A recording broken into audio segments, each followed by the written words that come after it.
So, wow, it's so great to be with you guys. This month we are halfway through this month and we are talking about love and relationships. So appropriate since Valentine's Day is just around the corner. So we're looking at mindsets and how your mindsets affect the results that you're getting in life. And so today we're going to talk about love. Love, love, love. So I just want to read you the definition of love. And this is taken from the Knowledgeism Dictionary that is written by Alan C. Walter.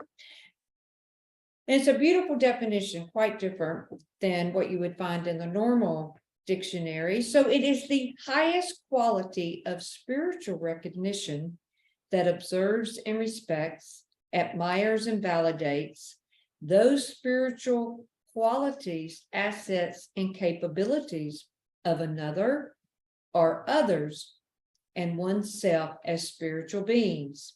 So how does that relate to us now? And we're going to post this definition in the comment section so that you'll have it. So first of all, when you think about love, I bet you there are a cajillion visions around that. What it is, what it isn't, what it's supposed to be, what it's not supposed to be, how it really is versus how we want it to be. And so, that all is included in our visions, if you will.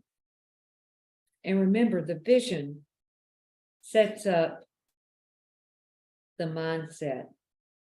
So when you're looking at having more love in your life, optimizing your relationship, you really want to start by inspecting your mindset connected to love.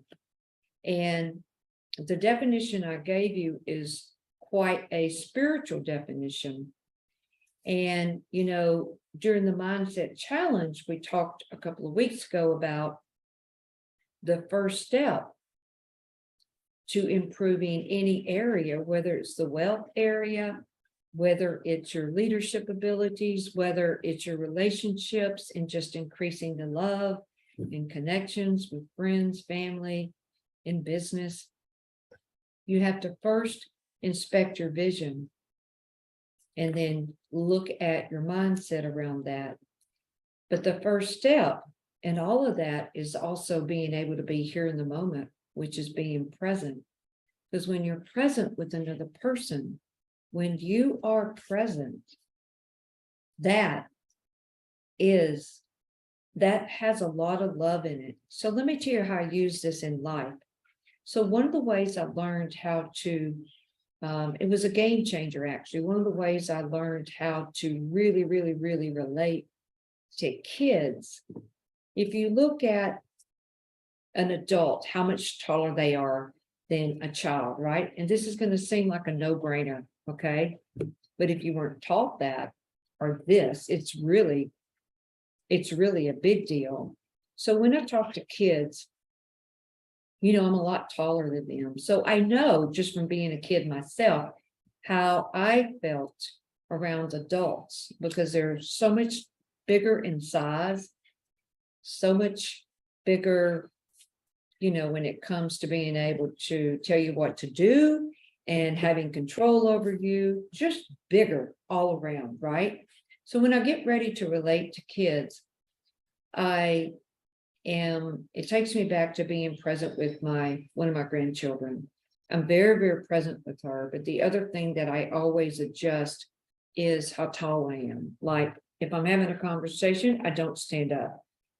I will sit down so that I'm on the same level with that person. If I'm doing a business appointment with a client and they're here face to face with me, not on Zoom, I am very particular about the way I position that chair, our chairs in the office. Now, these are very subtle things, but in order to create a really safe space and a phenomenal connection and recognizing that person for who they are, I'm very, very present. And going back to the kids, I'm on the same level as their eyes in their face, because that way It makes it easier for the child to connect to me. It's a game changer. You know, it reminds me of another situation that I had over in London. You know, I always teach people how to be present so that when we leave the seminar, their relationships will improve, because that's the piece that I teach, right? And so sometime in these seminars, because when I'm with Kim Kiyosaki, we do seminars for women, although sometimes there's a man or two in the audience. And sometimes there'll be some moms that may bring their daughters out, a 10-year-old daughter, maybe 11-year-old daughter, or a 15-year-old daughter. And when we sit down and I teach them the exercise on being present, the moms always end up being present with the daughter and doing that particular exercise.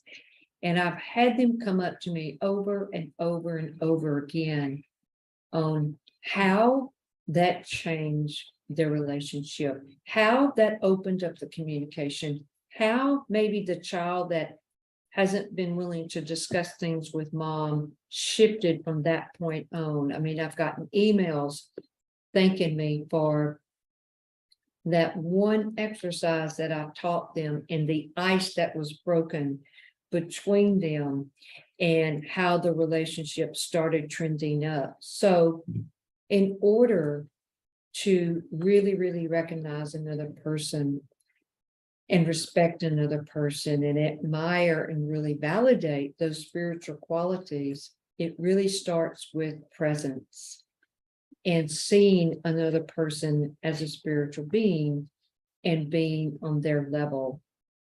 So with that, look at the definition of love, read that definition, and see what your vision of love is.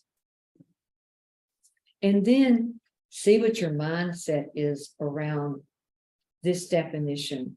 Some of the thoughts that you might have or that may come to view, they may not be serving you. So inspect that mindset. You can shift the mindset really, really easily just by changing your thoughts. It is that quickly. It can be quickly done. It is that fast.